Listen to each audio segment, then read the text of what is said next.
Hello my dear students, how you guys doing? कैसे हैं आप सब लोग? अच्छे हैं? चलिए sir, first of all this video is going to be in Hindi. The students who want this video in English please comment section में बता देना, ठीक है? और else you can tell us the same on WhatsApp group also, ठीक है? अब क्या करने वाले हैं, डिविडेंड चैप्टर को रिवाइज करने वाले हैं बहुत जल्दी, बहुत ही फटाफट से।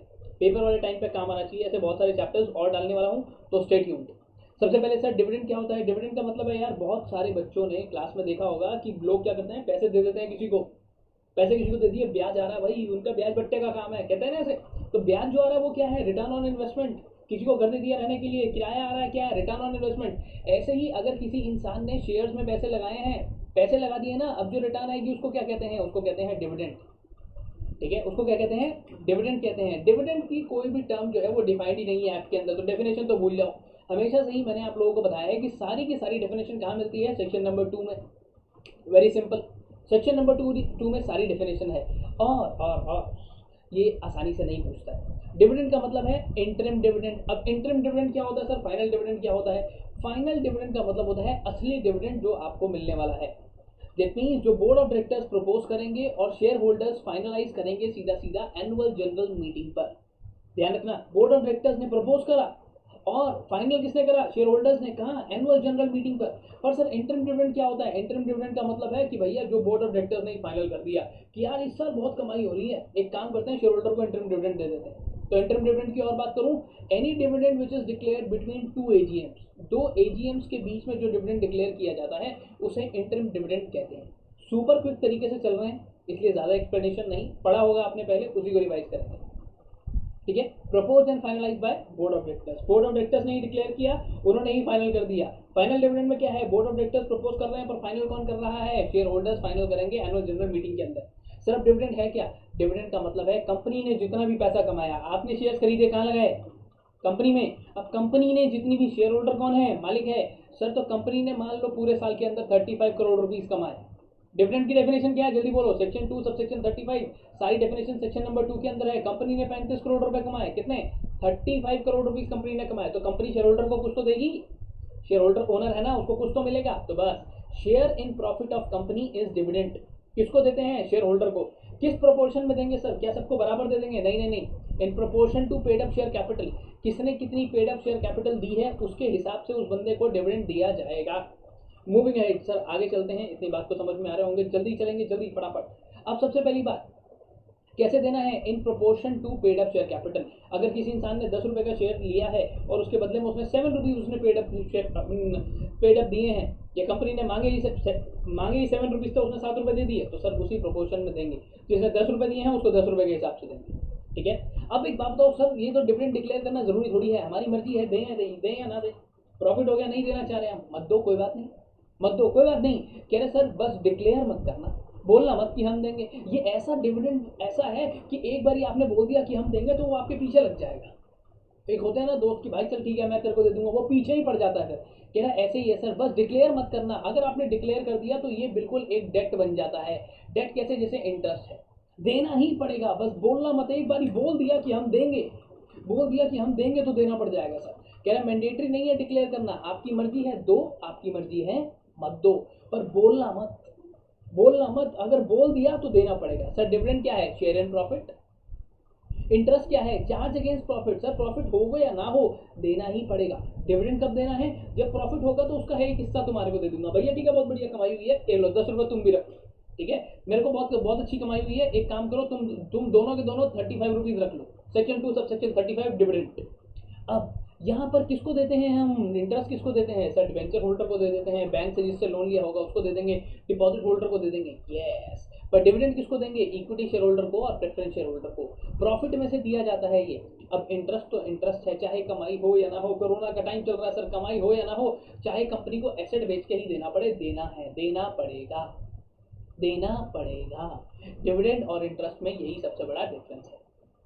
आगे चलते हैं सर, अगली बात पे आते हैं, क्विकली क्विकली आगे चलते हैं। क्या अभी प्रॉफिट है सर? मेरे पास बहुत सालों पुराना प्रॉफिट इकट्ठा हुआ पड़ा है, क्या उसमें से दे दूं क्या? अभी तो कमाई हो नहीं रही है कोरोना में, इतना सालों पुराना प्रॉफिट पड़ा, उसमें से दे दूं? कैपिटलाइज प्रॉफिट है, दे दूं उसमें से? दे दो। अगर आपने कैपिटल प्रॉफिट्स को रियलाइज किया हुआ है तो दे दो। आपके एओए ने ऑथोराइज किया है दे दो। और ऐसा नहीं कि सब कुछ खाली कर दो। आपने कहा मेरे पास गुल्लक है सर, मेरे पास गुल्लक है, बचपन में होती थी ना, बस वो सारे पैसे धीरे धीरे करके मैंने कैपिटलाइज करके गुल्लक में डाल दिए हैं, अब वो गुल्लक में से पैसे दे दूं क्या? दे दो, कोई मना नहीं है, बस ये 3 कंडीशन फुलफिल कर देना और गुल्लक को खाली मत कर देना, बैलेंस होना चाहिए उसमें कुछ ना कुछ। ध्यान रखना इस बात का। एओए अलाउ कर रहा हो, कोई बात नहीं बेटा दे दे, कोई बात नहीं दे दे, और आपने उनको रियलाइज किया तो आप दे सकते हो, अदरवाइज नहीं। अब डिविडेंड कहाँ से देते हैं सर? 3 बातें हैं इसके अंदर, 3 बातें। पहला 1 2 3, चलो सारे बच्चे एक बार बोलेंगे 1 2 3, 3 बातें आती हैं, कितनी? 3, 1 2 3, बस। सेक्शन नंबर 123 कहता है कि इस साल जो आपको प्रॉफिट हुआ है, यानी कि इस साल जो आपको प्रॉफिट हुआ है उसमें से दे दो। यानी कि बेटा एक बात बताओ, 1920 का जो डिविडेंड है वो जाकर डिक्लेयर होता है 2021 में, ठीक है? इस साल जितनी भी कमाई हुई, साल का हिसाब लगेगा तभी तो इधर जाके डिक्लेयर करोगे, है ना? है ना? फर्स्ट टाइमर वाले बच्चे देखोगे भाग जाओगे, इसलिए जिन्होंने पढ़ा हुआ है वही देखना। करंट ईयर प्रॉफिट, इस साल में जो प्रॉफिट हुआ है आपको उसमें से दो ना। प्रॉफिट हुआ है? कह रहे सर हुआ है। अगर नहीं हुआ है तो कोई बात नहीं, प्रीवियस ईयर का कोई प्रॉफिट होगा सर, पिछले साल का कुछ प्रॉफिट पड़ा हुआ है तो वो उसमें से दे दो सर।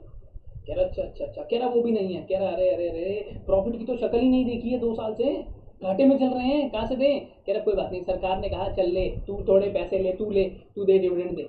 सरकार इतना मेहरबान हो गई तुम्हारे पे, मतलब उन्होंने कहा हमने पेट्रोल डीजल बेच बेच के इतना कमा लिया है भाई कि ये लो, सेंट्रल गवर्नमेंट ने पैसा दिया कि लो तुम शेयर होल्डर को डिविडेंड दे दो। 3 बातें, 1 2 3, 1 2 3। सोर्सेज ऑफ डिविडेंड, पैसा कहाँ से आता है? 1 2 3, ठीक है? सेक्शन नंबर 1 2 3, सिंपल है, याद रखना। आगे चलते हैं सर। अब प्रॉफिट है ही नहीं सर, प्रॉफिट है नहीं, सरकार ने मना कर दिया, सरकार के लिए हमारे पास भी पैसे नहीं है, तेरे को क्यों दे? ठीक है, अब कहाँ से देंगे प्रॉफिट? अब कहाँ से देंगे? कह रहा सर रिजर्व होता है हमारे पास, रिजर्व होता है ना, रिजर्व। कह रहा रिजर्व उनसे उठा लेंगे। कह रहा रिजर्व कौन सा? रिवैल्यूएशन रिजर्व उठा लूँ? कहता नहीं नहीं नहीं, सिर्फ और सिर्फ फ्री रिजर्व, फ्री रिजर्व्स में से पैसा उठाएंगे। बेटा ध्यान से देखना, इसका प्रैक्टिकल क्वेश्चन भी पेपर में आया हुआ है, गड़बड़ करोगे यहीं पे। कह रहा रिजर्व आपके पास है, सिर्फ और सिर्फ फ्री रिजर्व में से पैसा निकाला जा सकता है, उसके अलावा किसी भी रिजर्व में से पैसा मत निकाल लेना। कह रहा आप रिजर्व में से पैसा निकालोगे तो कुछ पैसा आप सेव भी करके रखोगे। मान लो आपके पास 150 रुपीज है रिजर्व के अंदर, आपने कहा चलो ठीक है 30 बचा के रख लेते हैं, 120 इधर ले आते हैं। मैंने कहा ठीक है। अब आपने क्या किया, 30 को वापस रिजर्व में ट्रांसफर कर दिया कि यार चलो इसको वहां पे रख देते हैं। कह रहा अब पिछले साल के आपके लॉसेज हैं, आपने कहा 2 साल से तो धंधे में घाटा ही हो रहा है यार, कितना लॉस हो चुका है? 45 करोड़ रुपीज का लॉस हो चुका है। कहता लॉ कहता है -45 कर दो इसके अंदर, 75 बचेगा ना। मैंने कहा 75 बचेगा। कह रहा अब क्या कोई अनएब्जॉर्ब डिप्रिसिएशन भी है? बेटा ये तब है जब प्रॉफिट एडिक्वेट नहीं है, क्वेश्चन में बोलेगा तो इस कैलकुलेशन को करना, स्क्रीनशॉट ले लो वरना वीडियो तो मैं छोड़ूंगा यहाँ पे। अनएब्जॉर्ब डेप्रिसिएशन आपके पास कितना? 25 का। कह रहा सर माइनस करो 25, अब कितना बचा? मैंने कहा 50। कह रहा अब यहाँ पर इस 50 में से डिविडेंड दूंगा, कहीं तुम पैसे लेके आओ और बांट दो शेयर होल्डर में। सबसे पहले transfer to reserve, previous year losses और अनएब्जॉर्ब डेप्रिसिएशन ये क्लियर किए जाएंगे। अब बात करेंगे कितना पैसा दे सकते हैं 50 रुपए में से, ठीक है? 150 था आपके पास, -30 रिजर्व में किया, -45 कहाँ गया? प्रीवियस ईयर लॉसेज में, -25 अनएब्जॉर्ब डेप्रिसिएशन जो पुराने सालों का पड़ा था। कह रहा सर उसको भी हटाओ, पहले प्रॉफिट निकाल लो ना, तो पहले यार इनका हिसाब करो, शेयर होल्डर तो मालिक के बाद में दे देना उसको। कह रहा 50 बचा, 50 में से कितना डिविडेंड दे सकते हैं? अब ये जो फिगर आपके पास यहाँ पर आई है 50, ठीक है? मैक्सिमम कितना दे सकते हैं? कह रहा एवरेज डिविडेंड डिक्लेयर्ड इन पिछले 3 सालों में आपने कितना डिविडेंड दिया है? कह रहा सर पिछले 3 सालों में हमने दिया है 10 10 10। कह रहा ठीक है, 10% की आपकी एवरेज है ना पिछले 3 सालों की। जब आपने पिछले 3 सालों में जितना दिया उसकी एवरेज निकालूंगा, ठीक है? उसकी एवरेज निकालूंगा तो सर ठीक है 10% से ज़्यादा नहीं दे सकते। सर एक और कंपनी है शानदार, उसने आज तक डिविडेंड दिया ही नहीं, बिल्कुल शेयर होल्डर ऐसे बैठे हुए, दे दे कुछ तो दे दे, कुछ तो दे दे, वो कुछ नहीं दे रहा है सर, वो कुछ नहीं दे रहा है। शेयर होल्डर रोज इंतजार करते हैं कि यार इस साल डिविडेंड देंगे, कुछ भी नहीं दे रहा। शेयर होल्डर देख रहा है कि अभी आएगा अभी आएगा, आ ही नहीं रहा है। तो अब कंपनी को कहा गया, कंपनी ने कहा यार चलो इस साल प्रॉफिट उठाओ पीछे वाले और पैसे दे दो, पैसे दे दो, इससे अच्छा कि सब लोग पता चले मार्केट में शेयर बेच दें, हमारी कुछ वैल्यू ही ना बचे। तो अब यहाँ पर क्या होगा, अगर कुछ भी नहीं है, अगर कुछ भी नहीं है, कोई डिविडेंड ही डिक्लेयर नहीं किया पिछले 3 सालों में, तो कोई लिमिट नहीं है सर, कोई लिमिट नहीं है, आप सारा का सारा बांट दो, ठीक है? अब मैक्सिमम अमाउंट इस 50 में से कितना निकाला जा सकता है? मैक्सिमम अमाउंट ऑफ विड्रॉल 50 में से, यानी कि 1/10 of paid up share capital plus financial reserves, इतना पैसा यहाँ से निकाला जा सकता है। आपकी पेड अप शेयर कैपिटल कितनी है, फाइनेंशियल रिजर्व्स कितने हैं, उतना पैसा आप निकाल सकते हो, ठीक है? 50 में से उतना पैसा निकाल सकते हैं। तो मान लेते हैं जैसे मान लीजिए आपकी पेड अप शेयर कैपिटल जो है वो है 50, फ्री रिजर्व्स है 50, ठीक है, ये 100 हो गया। तो आपने कहा कि भाई -10 ये मैक्सिमम पैसा है, -10 मैक्सिमम 10 आप निकाल सकते हो। कह रहा सर अब बैलेंस कितना बचा, कह रहा 40। कह रहा जो बैलेंस भी बच रहा है ना वो minimum 15% of paid up share capital आपका बैलेंस होना चाहिए। मतलब जैसे अकाउंट के अंदर मिनिमम बैलेंस मेंटेन करना रखा है ना, वरना पेनल्टी लग जाएगी। कह रहा है ऐसे ही minimum paid 15% of paid up share capital आपके इन रिजर्व्स के अंदर बैलेंस बचा होना चाहिए पैसा निकालने के बाद भी। मिनिमम बैलेंस का क्राइटेरिया बता दिया मैंने आपको। अच्छा, अब जिन बच्चों को समझ में नहीं आया, अरे यार डिसलाइक मत करना, तुम बस दोबारा देख लेना, समझ में आ जाएगा। क्योंकि सुपर क्विक रिवीजन है तो जल्दी जल्दी चीज़ों को करते हुए चलेंगे, ठीक है। सुपर क्विक का मतलब यही होता है बेटा, ध्यान से देखना।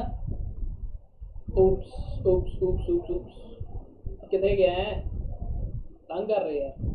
देखो क्या करना है, मैक्सिमम अमाउंट जो विड्रॉ कर सकते हैं ये रहा, ठीक है, और जो बैलेंस बचना चाहिए वो ये रहा। इन चीज़ों का ध्यान रखना। 1/10 of paid up share capital plus reserves, इतना पैसा मैक्सिमम निकाल सकते हैं एक दिन में एटीएम से। कितना निकाल सकते हैं, मैक्सिमम 25,000। सर ऐसे ही यहाँ पर भी विड्रॉल की लिमिट है, आखिरी में सर 10,000 रुपये तो बैलेंस रखना पड़ेगा, बस ऐसे ही ये बैलेंस की लिमिट है यहाँ पर, सिंपल। बचे हुए पैसे निकाल के ला रहे हो ना, इस साल तो प्रॉफिट हुआ ही कहाँ है, कहाँ यार, ऊपर से डेल्टा हो रहा। कह रहा देखो अब आता है कुछ स्पेशल पॉइंट। कह रहा सर अब एक बात बताओ, कंपनी ने क्या किया था, कंपनी ने ना किसी बंदे से पैसे ले लिए, ठीक है, डिपॉजिट ले लिया लोगों से, आओ भाई लोग डिपॉजिट लेकर आ रहे हैं, डिपॉजिट ले आओ, डिपॉजिट ले आओ, तुम भी दो तुम भी दो, उनके पैसे खा गई कंपनी। होते हैं ना, कई पैसे लेके भाग जाते हैं, कईयों की कमेटियां डूब जाती हैं, पूछने अपने घर में बताएंगे। कह रहा अब सर पैसे लेके भाग गए वो लोग। कह रहा अब क्या करें, कंपनी ने पैसे दे दिए, डिपॉजिट होल्डर शोर मचा रहा है, पैसे दे दो पैसे दे दो, पैसे नहीं दे रहे। कह रहा कंपनी ने डिफॉल्ट कर दिया सर डिपॉजिट पे, ना रीपे कर रहे हैं उसको, ना इंटरेस्ट, ना उसका इंटरेस्ट दे रहे हैं, ना उसके पैसे दे रहे हैं वापस। कह रहा तो अब क्या करें। कह रहा सर कोई बात नहीं, डिविडेंड पे नहीं करोगे तुम, पहले जिसका डिफॉल्ट करा है उस डिपॉजिट होल्डर के पैसे दो, उसके बाद आना डिविडेंड पे करने, उससे पहले मत आ जाना। समझ रहे हो मेरी बात को। डिपॉजिट होल्डर जिसके पैसे तुमने रोक रखे हैं, डिवेंचर होल्डर जिसके पैसे रोक रखे हैं, उसके पैसे दे नहीं रहे, है ना, और यहाँ पे मजे से तुम भाई कह रहे हो लो डिविडेंड लो डिविडेंड लो। कह रहा ऐसा नहीं चलेगा। अब एक और स्पेशल पॉइंट बच्चों, यहाँ पर बच्चे गड़बड़ करते हैं। बोर्ड ऑफ डायरेक्टर्स ने रिकमेंड किया, ठीक है, फाइनल डिविडेंड है, फाइनल डिविडेंड है, फाइनल डिविडेंड में क्या होता है, बोर्ड ऑफ डायरेक्टर्स रिकमेंड करते हैं और फाइनलाइज कौन करता है, share holder annual general meeting के अंदर। क्या ना, अब बोर्ड ऑफ डायरेक्टर्स ने रिकमेंड कर दिया कितना, 10%। कितना रिकमेंड कर दिया, 10%। क्या शेयर होल्डर कह सकता है मुझे 10 नहीं, मुझे तो 20% चाहिए, मुझे 10 नहीं चाहिए, मुझे तुम तो यार 10 रुपये दिए जा रहे हो, मुझे 20 रुपये दो कम से कम। क्या शेयर होल्डर ऐसा कह सकता है कि 20% दे दो, नहीं, ऐसा बिल्कुल नहीं कह सकता। 10% या उससे कम कर सकता है पर उससे ज़्यादा नहीं करेगा ना। अच्छा एक और चीज़ का ध्यान रखना, पहले अकाउंट्स अप्रूव होंगे, पहले अकाउंट्स अप्रूव होंगे। आपका फाइनेंशियल ईयर एंड हुआ, आपने अपने अकाउंट्स बनवाए, ऑडिट करवाए, आप शेयर होल्डर के सामने ले गए। शेयर होल्डर पहले ये कहेगा अकाउंट्स देखकर कि हाँ अकाउंट सही हैं, अकाउंट सही है तो डिविडेंड की बात होगी, ठीक है। पहले वो अकाउंट से अप्रूव करेगा, अकाउंट से अप्रूव करेगा पहले, उसके बाद डिविडेंड की बात करेंगे। बेटा ये नहीं कि भैया डिविडेंड ले लो, अकाउंट्स के तो देखते रहेंगे बाद में, पहले पैसे बताओ कितने चाहिए, ऐसा नहीं होगा। सर सिक्योरिटीज प्रीमियम अकाउंट है मेरे पास, उससे डिविडेंड पे कर सकता हूँ क्या, नहीं बेटा, नहीं, नहीं, नो, ठीक है। ऐसे वन वर्ड वाले एमसीक्यू वाले आते हैं और तुम्हारे को फंसा देते हैं। अच्छा अब देखो, अब क्या होता है, कंपनी ने अगर मान लो बोर्ड मीटिंग के अंदर अपना डिविडेंड डिक्लेयर कर दिया, तो जैसे ही डिविडेंड डिक्लेयर कर दिया वहां से 5 दिन के अंदर अंदर एक सेपरेट बैंक अकाउंट के अंदर उनको पैसे डिपॉजिट कराने होते हैं। हाँ, शेड्यूल्ड कमर्शियल बैंक जैसे मर्जी समझ लो। 5 दिन के अंदर एक दूसरे बैंक अकाउंट के अंदर जितना पैसा डिविडेंड का है सारा जमा करा दो, ठीक है सर, और 30 दिनों के अंदर वहां से पेमेंट भी कर देना, 30 दिनों के अंदर पेमेंट भी कर देना। अच्छा declaration by company in board meeting लिख लिया उन्होंने, ठीक है। तो एक काम करो, इन बोर्ड मीटिंग वाला फंडा हटा देना, बोर्ड मीटिंग मत लिखना है यहाँ पे, हाँ, क्योंकि यहाँ से बोर्ड मीटिंग से तो एजीएम आने में ही टाइम लग जाएगा, इसको हटा देते हैं हम बोर्ड मीटिंग वाले फंडे को। आपने वहां से क्लियर कर दिया, शेयर होल्डर ने बोल दिया ठीक है भाई, शेयर होल्डर ने बोल दिया ठीक है भाई, अब पैसे देने ही देने हैं, 30 दिनों के अंदर पेमेंट हो जानी चाहिए, 30 डेज के अंदर पेमेंट हो जानी चाहिए हर हाल में। कह रहा सर अब 30 डेज के अंदर अगर पेमेंट मेरी हो जानी चाहिए तो एक बात समझा दो इसी बात पे, 30 डेज के अंदर पेमेंट किसको हो जानी चाहिए, शेयर होल्डर को। अब बहुत सारे शेयर होल्डर ऐसे होते हैं जिन्होंने घर शिफ्ट कर लिया, जिन्होंने एड्रेस दिया था आज वो है ही नहीं, या तो कुछ ऐसे भी होते हैं जो सलमान खान की वो मूवी थी सर कौन सी, राधे रात करेगी, नहीं नहीं टाइगर जिंदा है, उसमें क्या था गायब हो गया था वो, जोया को लेके भाग गया था। कह रहा सर गायब हो गया है, एकदम बिल्कुल गायब हो गया है। कह रहे तो सर अब पता ही नहीं लग रहा है, शेयर होल्डर को ढूंढ रहे हैं हम गली गली जाके, न्यूज़पेपर में ऐड दे रहे हैं हर जगह। इतना कुछ नहीं करना है भाई, इतना कुछ नहीं करना है। तो आपके पास डिविडेंड है, आपने 30 डेज के अंदर पे करना था, आपने वारंट भेजा, कैश भेजा, चेक भेजा, वापस आ गया, कोई बात नहीं। 90 डेज के अंदर अपनी वेबसाइट पे डिटेल डाल दो, उस बंदे की डिटेल जिसको डिविडेंड नहीं पे किया गया। आपने डिविडेंड भेजा, आपको भेजना है, वो नहीं मिला घर पे, या उसका एड्रेस चेंज हो चुका है, वो बंदा ही नहीं है बेचारा, कोरोना में इतने सारे लोग ऊपर चले गए, वो भी चला गया, ठीक है। कितना अमाउंट ऑफ डिविडेंड उसका है और उसका लास्ट एड्रेस, ये तीनों चीज़ें उठा के 90 डेज के अंदर, 90 डेज के अंदर अंदर वेबसाइट पे डाल देना। और पेमेंट ऑफ डिविडेंड हो गई, वहां से 7 दिन के अंदर अंदर अनपेड डिविडेंड अकाउंट के अंदर जिन लोगों को पैसा नहीं मिला, जिन लोगों को पैसा नहीं मिला उनका पैसा उठा के अनपेड डिविडेंड अकाउंट के अंदर डाल देना।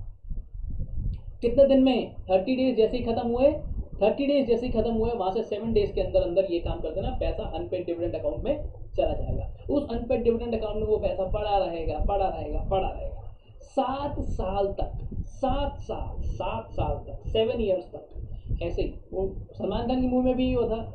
इंडियन रिकॉर्ड्स के हिसाब से 7 साल के बाद अगर आपको 7 साल में कोई इंसान नहीं मिल रहा है तो वो आपके लिए गवर्नमेंट की नज़रों में ही इज नो मोर, ठीक है। तो कह रहा है सर 7 साल के बाद मैं क्या करूंगा, उसको आईईपीएफ में ट्रांसफर कर दूंगा। अब ये आईईपीएफ क्या है? IEPF investor education and protection fund. पहले देख लेना, ये फंडा समझ में आया। अब सर एक बात बताओ, अगर मैंने डिले कर दिया ट्रांसफर करने में, आईईपीएफ में ट्रांसफर करना था पैसा, मैंने यहाँ पर डिले कर दिया, कोई बात नहीं, ज़्यादा कोई बड़ी बात नहीं है। 12% पर एनम तो इंटरेस्ट लग जाएगा कंपनी पे, ठीक है। अब डिविडेंड डिक्लेयर किया आपने, 30 डेज के अंदर पे करना था आपको, ठीक है, शेयर होल्डर को पे करना चाहिए था। अब अगर आपने सर 30 डेज में पे नहीं किया, आप उनमें से ही हो जो आता रहता है ना, आप नहीं, सॉरी मैं, जो कंपनी है वो उनमें से जिनके पास लोग आते हैं, पैसे दे दो, अरे कल आ जाना यार, अरे पैसे दे दो अभी है नहीं यार, अरे पैसे दे दो यार अभी सुबह किसी को दे दिए यार। कह रहा सर अगर आप ऐसे कर रहे हो और आपने मतलब मेरी बात, कानून की बात को नहीं माना तो पेनल्टी लग जाएगी कंपनी पे, कितनी? 18% per annum for period of default. और डायरेक्टर जो है अगर पता चल गया जानबूझ के नोइंगली इसने ये काम करा है, तो पार्टी टू डिफॉल्ट 1000 रुपये रोज के और इम्प्रिजॉनमेंट 2 साल तक के लिए कैद बामुशक्कत की सजा सुनाई जा सकती है, ठीक है। अब डायरेक्टर पे ऐसा कुछ हो सकता है और कंपनी पे ऐसा कुछ हो सकता है। 18% पर एनम का इंटरेस्ट। सर कंपनी को जेल में डाल सकते हैं? जल्दी बताओ, कंपनी को जेल में डाल सकते हैं? Yes yes yes. नहीं डाल सकते, क्यों क्यों क्यों?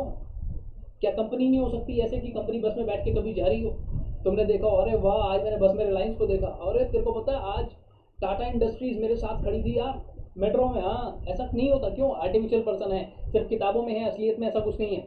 कह रहा सर एक्सेप्शन, कुछ ऐसी सिचुएशन भी तो होगी सर जब पेनल्टी नहीं लगेगी। कोरोना आ गया था बताओ, दंगे हो गए थे, मैं क्या करूं? कह रहा सर कोई बात नहीं, bye operation of law, law नहीं मना कर दिया किसी वजह से, डिविडेंड नहीं देना है भाई, कोई बात नहीं। कह रहा अब डिस्प्यूट था regarding right to receive dividend. अब डिविडेंड के अंदर शेयर होल्डर 2 थे, ठीक है, शेयर होल्डर 2 थे, एक शेयर होल्डर ये, एक शेयर होल्डर ये। एक शेयर होल्डर का नाम है मार पीट, एक का नाम है मार, एक का नाम है पीट। मार पीट के बीच में लड़ाई होगी कि डिविडेंड लेगा कौन। कह रहा सर डिस्प्यूट चल रहा है ना, आपका कोई कसूर नहीं, आप पे पेनल्टी नहीं है, ये दोनों को कोई बात नहीं, डिस्प्यूट चल रहा है, जब डिस्प्यूट खत्म हो जाएगा तब दे देना पैसे सर। कह रहा अब एक बात बताओ, कंपनी ने एक बंदा है, ठीक है, एक बंदा है, इसका नाम क्या है? इसका नाम है गोलीराम, इसका नाम है गोलीबाज। जो ये गोलीबाज है ना, ये गोली देता रहता है, कंपनी ने इससे पैसे लेने हैं, कंपनी जब भी पैसे मांगती है गोली देता रहता है। तो कंपनी ने कहा अरे तेरे से जो डिविडेंड लेना है ना, तेरे से कितने पैसे लेने हैं? इसने बोला जी मेरे से आपने लेने हैं 123 रुपीज़। कंपनी ने कहा अच्छा 123 रुपये लेने हैं? कह रहा हाँ डिविडेंड का सेक्शन है, 123 रुपये लेने हैं। कह रहा तो बस एक काम करते हैं, तेरा जो पैसा डिविडेंड का है ना वो 123 रुपये में एडजस्ट होगा। चल सर ठग लाइफ वाली बात होगी ये तो, यस। अब शेयर होल्डर ने कंपनी को डायरेक्शंस दिए थे कि भाई मेरे घर पे जो तुम पैसे भेजोगे ना वो चेक से आने चाहिए, ठीक है, चेक से मेरे घर पे, या मेरे को इलेक्ट्रॉनिक ट्रांसफर कर देना। कंपनी इलेक्ट्रॉनिक ट्रांसफर करने बैठी तो कह रही है यार इसकी तो अकाउंट डिटेल ही गलत है भाई, है ना। जैसे इसने मोबाइल नंबर तो दे दिया कि मेरे को यूपीआई कर देना, पर मोबाइल नंबर के अंदर डिजिट ही 9 है। कह रहा सर ऐसा कैसे होगा, ऐसा कैसे होगा सर? मतलब सर शेयर होल्डर ने अगर रिक्वेस्ट कर दी कंपनी वैसे ही पैसे भेजेगी? हाँ तो मैं ढोल बजवा के मंगवा लूँ, खर्चा तुम्हारा होएगा? ऐसा कुछ नहीं होता है, लेजिटिमेट बात करते हैं ना, फिजिबल बात करते हैं, ये नहीं ढोल बजवा के मंगवा लूँ, ढोल बाजों के साथ सर वो आ रहे 150 रुपये का चेक, ये लो आपका जी, वाह भाई वाह। आगे चलते हैं, अगली बात को समझना ध्यान से, ठीक है। अगर आपने डायरेक्शंस दी और उन डायरेक्शंस को फुलफिल नहीं किया जा सकता तो सर कंपनी का कोई भी फॉल्ट नहीं है। इन 4 सिचुएशंस के अंदर कंपनी पे, उसके डायरेक्टर पे कोई भी पेनल्टी नहीं लगेगी। लॉ ने मना कर दिया, ठीक है, बाय ऑपरेशन ऑफ लॉ। बंदा ही नहीं है, क्या करोगे सर? बंदा ही एक्सपायर हो गया, कोरोना में ऊपर चला गया। डिस्प्यूट चल रहा है, मारपीट के बीच में डिस्प्यूट चल रहा है। कह रहा सर या तो फिर एक बंदे से पैसे लेने हैं, वो गोली देता रहता था, हमने डिविडेंड एडजस्ट कर दिया उसके साथ। उसने डायरेक्शन ही दी कि मेरे घर पे मेरे नाम पे सीधा सीधा ईसीएस कर देना, ठीक है, मेरे को यूपीआई कर देना। पर अब क्या हो रहा है, नंबर ही पूरा नहीं है सर। डायरेक्शंस तो दी थी बट उन डायरेक्शंस को फुलफिल नहीं किया जा सकता। 9 नंबर से कैसे किसी का यूपीआई निकाल लूंगा मैं? पेटीएम कर देना मेरे को, है ना। अब कैसे कैसे डिविडेंड दिया जाता है? कैश, चेक, डिविडेंड वारंट होता है और इलेक्ट्रॉनिक मोड से पेमेंट होती है। ये 4 तरीके हैं डिविडेंड को पे करने के। अब सर आपने बताया IEPF, investor education and protection fund. जैसे एक टीवी पर आता है ना यार, जागो ग्राहक जागो, ऐसे ही ये लोग भी काम करते हैं। अब इनकी कमाई कहाँ से है? हर एक इंसान को कहीं से पैसे आते हैं और कहीं पे वो पैसे देता है। तो credit what comes in, debit what goes out. Credit क्या हो रहा है, पैसा आ कहाँ से रहा है? कह रहे सर कोई भी अनपेड डिविडेंड है, कंपनी के पास एप्लीकेशन मनी रिसीव हुआ था, कंपनी ने कहा चलो भैया ठीक है अब शेयर इशू कर देते हैं। एप्लीकेशन मनी आया, एप्लीकेशन मनी तो आ गया, पर अब हम पैसे वापस कर रहे हैं तो वो बंदा ही नहीं है, वो बंदा बेचारा भगवान को प्यारा हो गया, ठीक है, वो बंदा को कोरोना ले गया ऊपर। तो अब क्या करेंगे, पैसे वापस कैसे करें उसको? नहीं कर सकते सर, नहीं कर सकते। तो वो पता नहीं कहाँ है बेचारा, ऊपर जाके कैसे तुम चेक दोगे किसी को, है ना। तो कह रहे sir money due for refund, आपने वेबसाइट पर डिटेल डाल दी, 7 साल हो गए डिटेल पड़ी हुई है पर कुछ नहीं हुआ। अनपेड मैच्योर डिपॉजिट है, डिबेंचर्स हैं, उनका इंटरेस्ट है। 7 साल तक इंतजार करना, 7 साल तक, जैसे ही भारत सरकार ने टाइगर और जोया का किया था वैसे ही 7 साल तक इंतजार करना। और उसके बाद कह रहा है कि आईपीएफ कह रहा है तू मेरे को दे दियो भाई, 7 साल तक इंतजार करना है, मेरे को दे दियो। उसके बाद सेंट्रल गवर्नमेंट ने कहा, कुछ कंपनीज ने कहा, कुछ इंस्टीट्यूशन ने कहा चलो हम कुछ पैसा आईईपीएफ में देना चाहते हैं। ऐसी कह रहे अब आईईपीएफ है सर, उसके पास इतना पैसा है, उसकी भी इन्वेस्टमेंट होगी, investment interest out of investment जो आईईपीएफ ने कर रखी है। फ्रैक्शनल शेयर्स, ये फ्रैक्शनल शेयर्स क्या है? फ्रैक्शनल शेयर्स क्या है? जब हम बोनस शेयर देते हैं किसी को, ठीक है, बोनस शेयर देते हैं तो कैसे दे रहे हैं बोनस शेयर? 3:1 दे रहे हैं। मान लो किसी बंदे पे 3 शेयर है तो हम उसको 1 शेयर देंगे, 1:3 होता है, वो उल्टा लिख दिया मैंने। 3 शेयर किसी पे है तो मैं 1 दूंगा। अब एक बंदे के पास 10 शेयर है तो कैसे डील करूंगा सर? अब आता है फ्रैक्शनल शेयर्स वाला काम। जनरली बोनस इशू में, मर्जर अमालगमेशन में ये किस्से, ये बातें देखने को मिलती हैं। अब वो फ्रैक्शनल शेयर्स अगर कंपनी ने बेच दिए और उसका कुछ पैसा आ रहा है तो सर वो भी आईईपीएफ में जाएगा। अगर ऐसा देखूं तो लगभग साल भर की कमाई आईईपीएफ में 125 करोड़ रुपए की हो जाती है।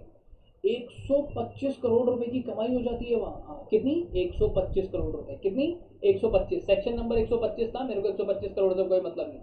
प्रेफरेंस शेयर्स आपने रिडीम करने थे, ठीक है, आपके सर फिर 7 साल तक वो पड़े रहे, आपने कहा भाई पैसे ले जाओ।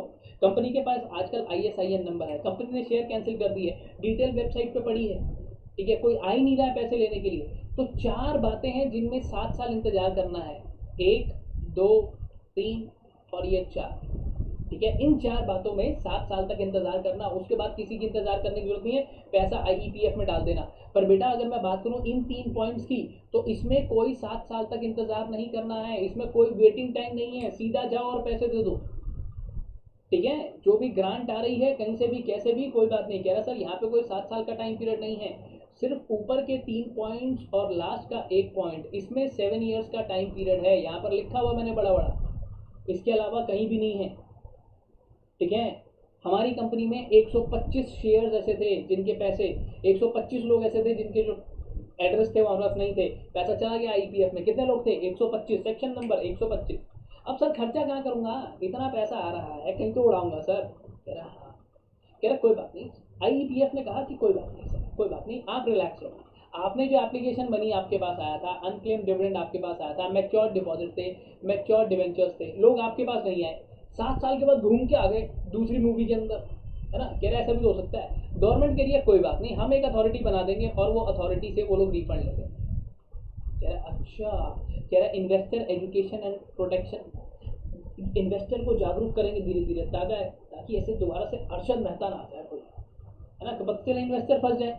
आज भी न जाने कितने लोग हैं सरकारी नौकरी के चक्कर में फंस जाते हैं, पैसे देके सरकारी नौकरी लगवा लेते हैं, है ना। अब तो वैसे बहुत सारे और प्लेटफॉर्म्स भी आ गए हैं, आपने देखा होगा, आती रहती है ऐड वगैरह।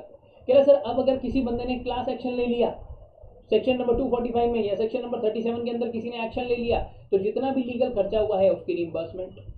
और उसके बाद अगर किसी भी इंसान के साथ कुछ गलत हुआ है, रॉन्ग डूअर्स ने कुछ गलत कर दिया और सिर्फ उस इंसान को लॉस हो गया, ठीक है, इन्हीं मैटर से रिलेटेड, तो उसको लॉस देना कि हाँ भाई ठीक है कोई बात नहीं, आपको लॉस हुआ सर, ये लो पैसे आईईपीएफ से हम आपको दे देंगे। तो आईईपीएफ का सारा पैसा यहाँ पर यूज होता है। पर सर ज़्यादा ज़रूरी क्या है, ये वाला पार्ट, यहाँ पे अगर उसको फंसाना होगा तो 7 ईयर्स के खेल के अंदर फंसा देगा, ध्यान रखना। आगे चलते हैं बेटा, बोला मैंने सुपर क्विक तरीके से चलेंगे। अब यहाँ तक सीए और सीएमए वाले बच्चे, आपका यहाँ तक हो गया खत्म, ठीक है, आपका हो गया है यहाँ पे खत्म। अब चलते हैं आगे सीएस वाले बच्चे, 1 मिनट और लगेगा बस। सेंट्रल गवर्नमेंट ने एक अथॉरिटी स्टैब्लिश करनी है आईईपीएफ एडमिनिस्ट्रेशन के लिए, परपेचुअल सक्सेशन होगा, कॉमन सील होगी और पावर टू कॉन्ट्रैक्ट उस अथॉरिटी के पास होगा।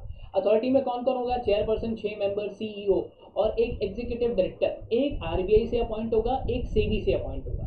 4 पर्सन जिनके पास स्पेशल नॉलेज होगी, एटलीस्ट 15 साल का एक्सपीरियंस होगा, चाहे कॉमर्स से है, अकाउंटेंसी से है, टैक्सेशन से है, लॉ से है, फाइनेंस से है, बैंकिंग से है। कह रहा सर अलग अलग फील्ड से मैं उठाकर 4 लोग ऐसे ले आऊंगा जिनको कम से कम 15 साल का एक्सपीरियंस हो, ये लोग अथॉरिटी के अंदर होंगे। कह रहे सर अब कितने कितने साल के लिए लगेंगे, कह रहे 3 साल के लिए आएंगे, फिर 3 साल छुट्टी, फिर 3 साल, 3 साल, फिर 3 साल छुट्टी, फिर 3 साल, ठीक है, 3 साल आएंगे, 3 साल का कूलिंग पीरियड, फिर 3 साल, जैसे ऑल्टर आता है 5 साल, 5 साल 5 साल आता है, 3 साल छुट्टी, 5 साल, ऐसे 3 साल आएगा, 3 साल छुट्टी, 3 साल।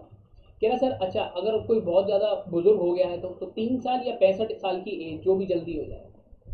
जितने भी आपके पास यहाँ पर ये लोग हैं, ठीक है, मेंबर्स ऑफ अथॉरिटी, कह रहा 3 साल या 65 साल जो जल्दी हो जाए, 3 साल हो जाएंगे पूरे, 3 साल का कूलिंग पीरियड दोबारा आ जाए। कह रहा अब दूसरी बात, कोई भी मेंबर है अगर हमारी अथॉरिटी के अंदर, उसको बाहर निकाल दूंगा सर। मैंने कहा कब, कह रहा है इंसॉल्वेंट हो जाए जब वो, या तो फिर वो अनसाउंड माइंड का हो जाए। अनसाउंड माइंड का मतलब ये नहीं आपने कह दिया ये तो पागल है, इसको तो बात ही समझ में नहीं आती, बाहर निकाल देंगे उसको, ऐसा नहीं होगा।